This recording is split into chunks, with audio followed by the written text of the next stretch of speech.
Cassette 1, Side 2. Practice Test 2. You will hear a number of different recordings, and you will have to answer questions on what you hear. There will be time for you to read the instructions and questions, and you will have a chance to check your work. All the recordings will be played once only. The test is in 4 sections. Write all your answers in the listening question booklet. At the end of the test, you will be given 10 minutes to transfer your answers to an answer sheet. Now turn to section 1 of your question booklet.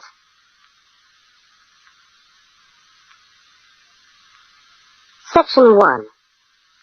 In this section, you will hear 2 overseas students, Kate and Lukey, being interviewed by a university counsellor.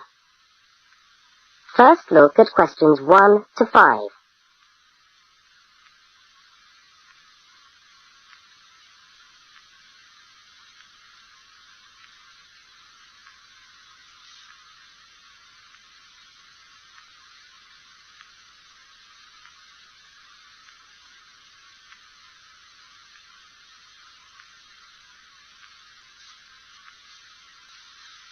Now we shall begin. You should answer the questions as you listen, because you will not hear the recording a second time. Now listen to the first interview with Kate, and complete the notes by filling in the numbered spaces 1 to 5.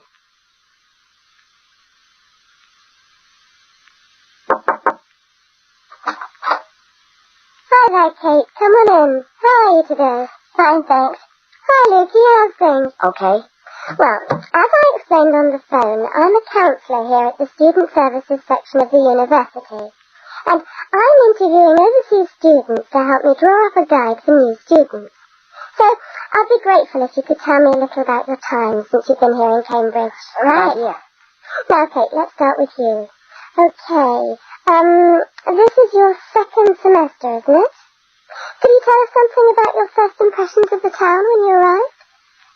Yeah. Well, first of all, I was struck by how quiet it is here in the evening. Yeah, I suppose Cambridge is a quiet place. Where did you live when you first arrived? Well, I went straight into student accommodation. It was a kind of student hostel. Ah, right. So, you didn't have to worry about doing your own cooking or anything like that? No, but sometimes I wished I had. The food at the hostel was awful. Oh, dear. But how were the other students? To be honest, I haven't managed to make many friends, even though the place is full. People seem to keep to themselves. They're not really very friendly. Oh, I'm sorry to hear that. Well, what about the actual course? You're studying, I'm doing a master's by coursework in environmental studies. Oh, right. And how are you finding that? Yeah, well, it's been pretty good, really. I've enjoyed the course, but I feel there hasn't been enough contact with the lecturers. They all seem to be incredibly busy. The only chance I've really had to talk to them was on the field trip. Well, that's no good. Could anything be done to improve the course, in your opinion? Well, I think it would be helpful to have meetings with lecturers on the course. Say, once a fortnight. Something like that. Regular meetings? Yes, that could certainly help. Now, Kate, we'll come back to you in a minute, but I'd just like to ask Lukey some questions.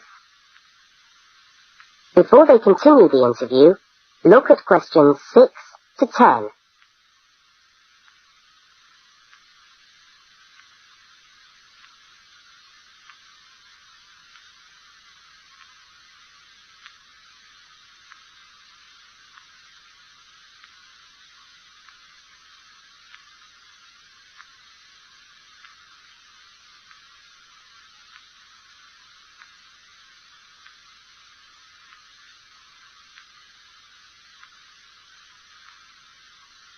As you listen to the rest of the interview, complete the notes.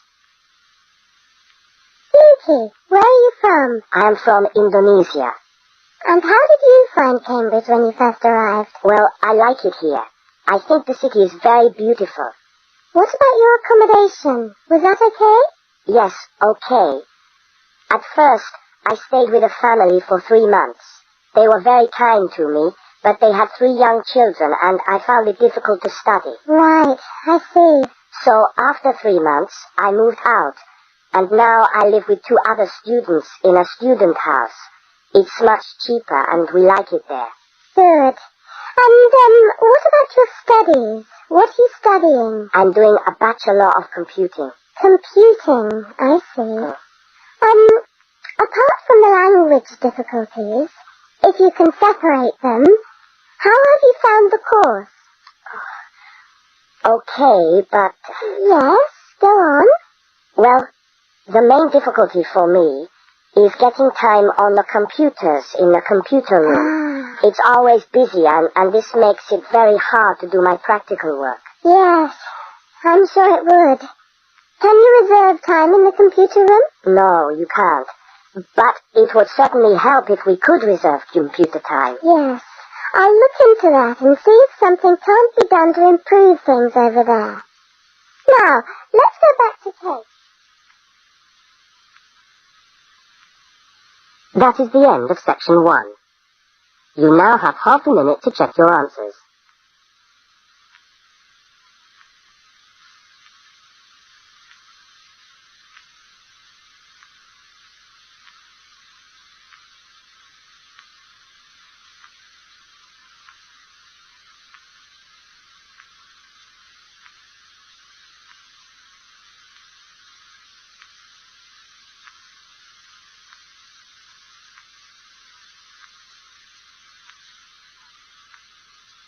Now turn to section 2.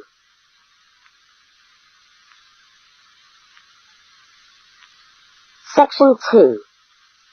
You are going to hear a radio talk about buying a bicycle. First, you have some time to look at questions 11 to 20.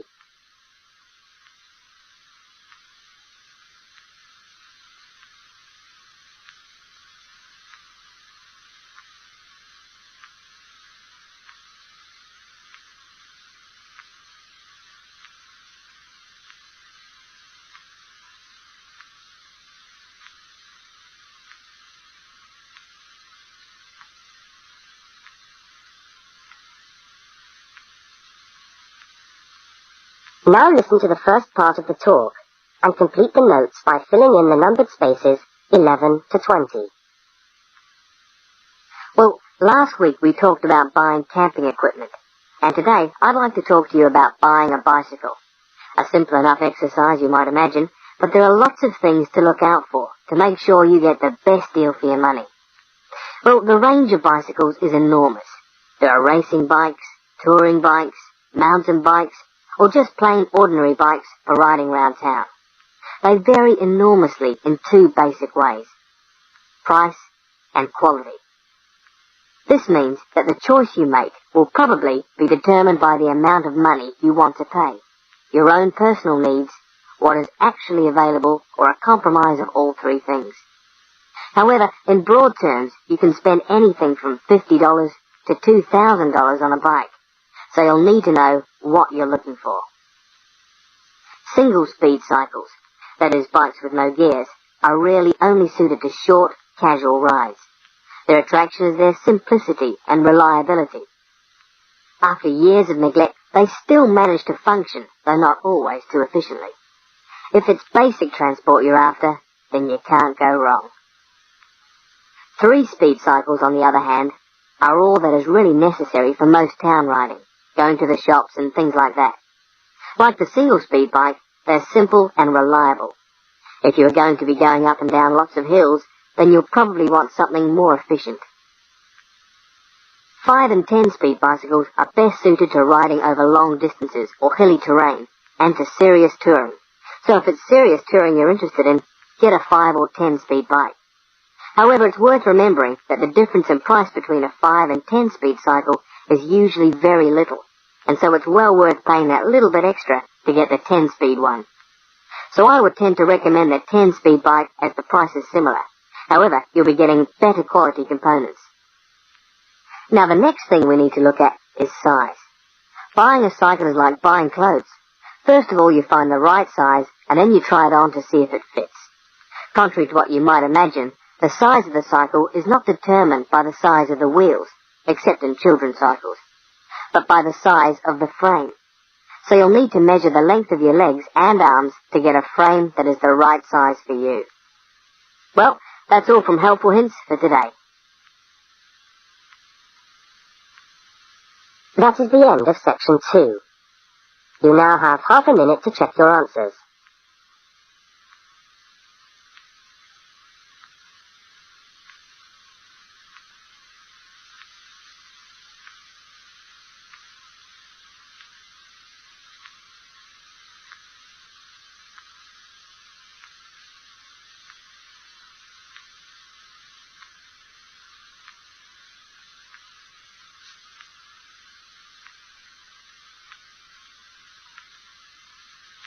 Now turn to section 3.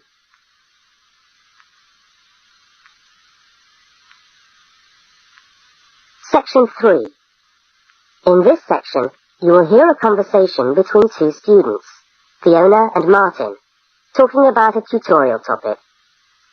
First, look at questions 21 to 24.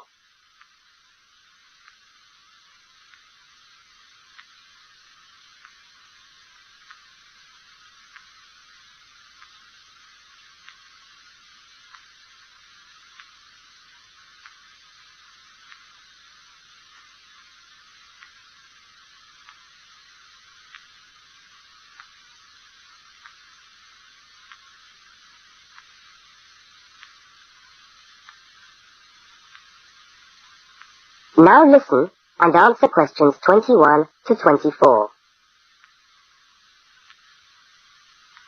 Hi there, Martin.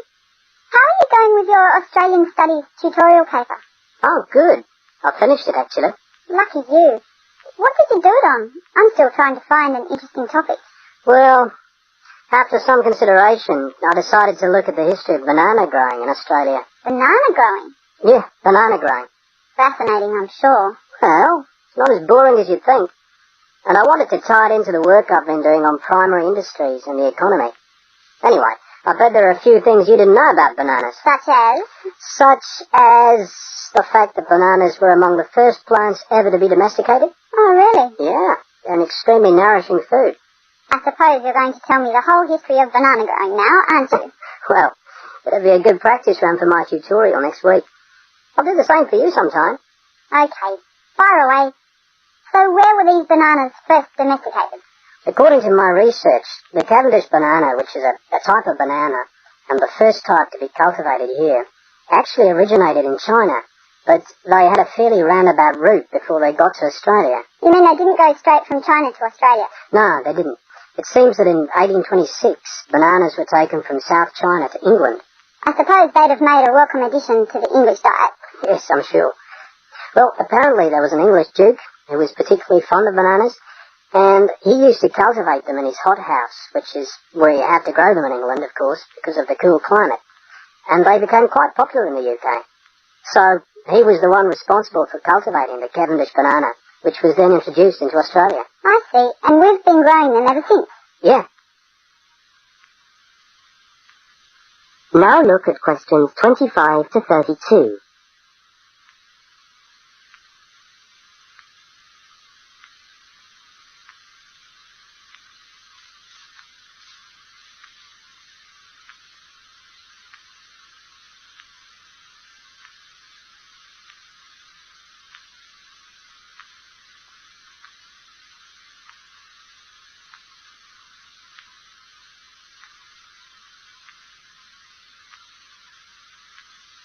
As the conversation continues, complete Martin's notes.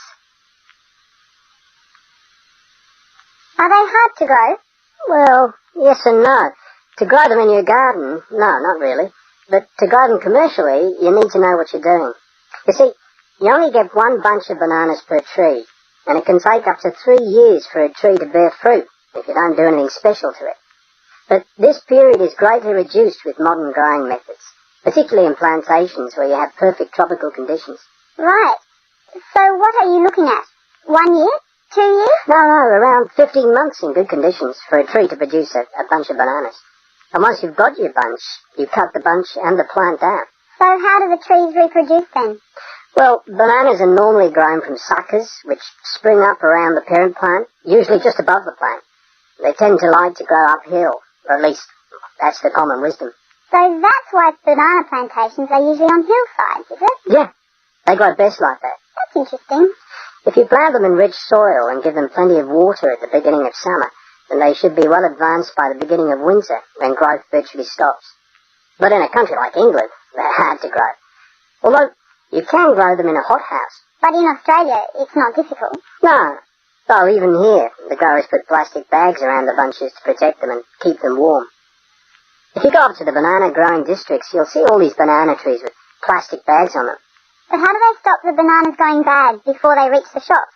Well, the banana bunches are picked well before the fruit's ripe. Once you cut the bunch, the bananas stop growing, but they do continue to ripen. The interesting thing is that once one banana ripens, it gives off a gas which then helps all the others to ripen. So they pretty much all ripen within a few hours of each other. Amazing. So do we export lots of bananas overseas to Europe and Asia, for instance? Well, oddly enough, no.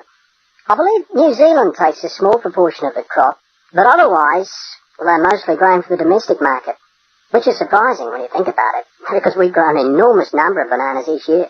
Yes, well, thank you for all that information. I'm sure the tutorial paper will go really well. You certainly seem to have done your research on the subject. Let's hope so. That is the end of section 3. You now have half a minute to check your answers.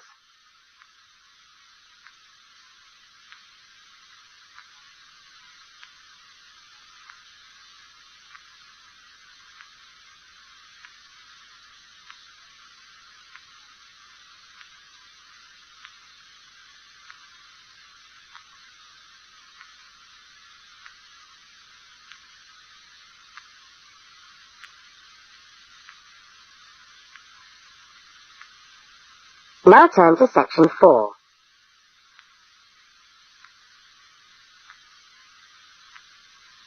Section 4. You are going to hear part of a public lecture for new students. First, look at questions 33 to 35.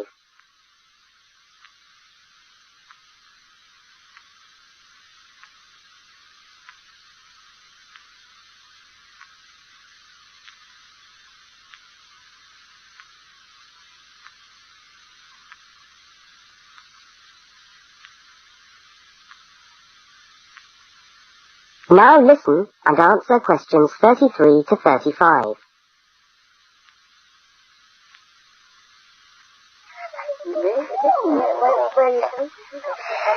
Good morning everyone, and welcome to our regular lecture on health issues.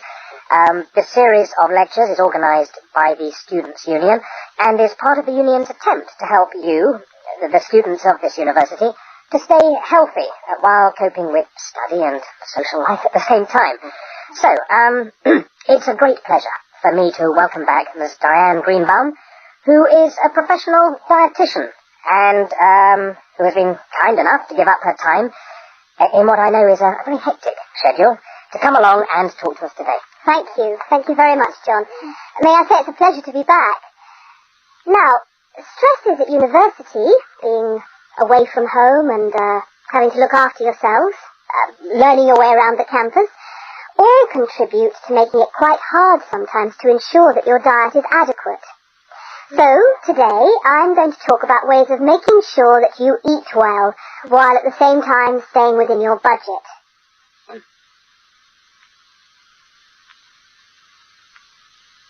Now look at questions 36 to 41.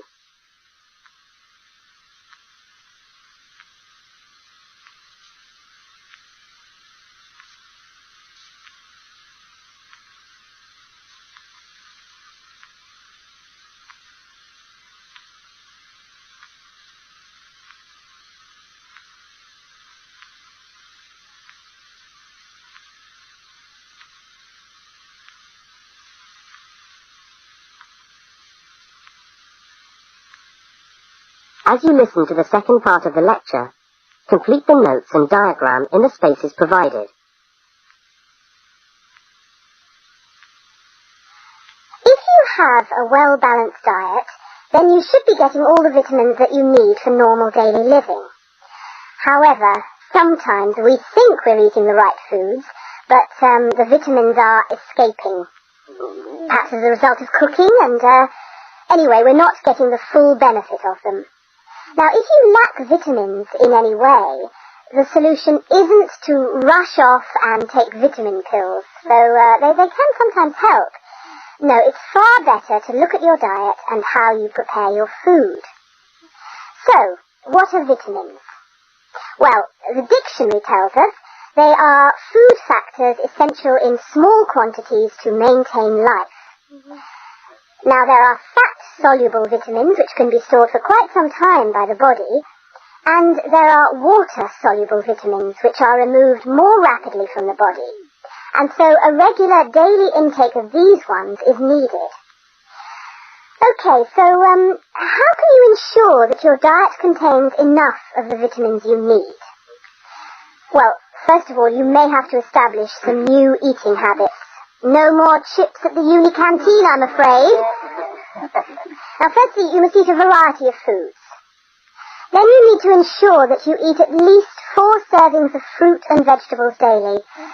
Now, you'll need to shop 2 or 3 times a week to make sure that they're fresh, and store your vegetables in the fridge or in a cool, dark place. Now, let's just refresh our memories by looking at the healthy diet pyramid. Okay, can you all see that? Good.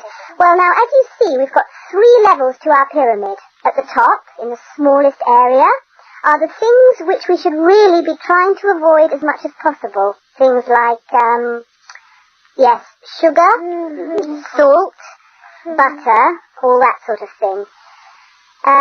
Next, on the middle of our pyramid, we find the things that we can eat in moderation. Not too much, though. And that's where we find milk, lean meat, fish, nuts, eggs.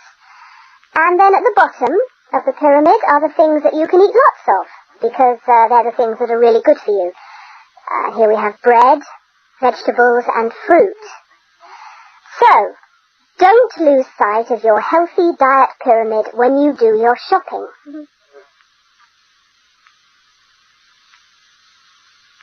That is the end of section 4. You now have half a minute to check your answers.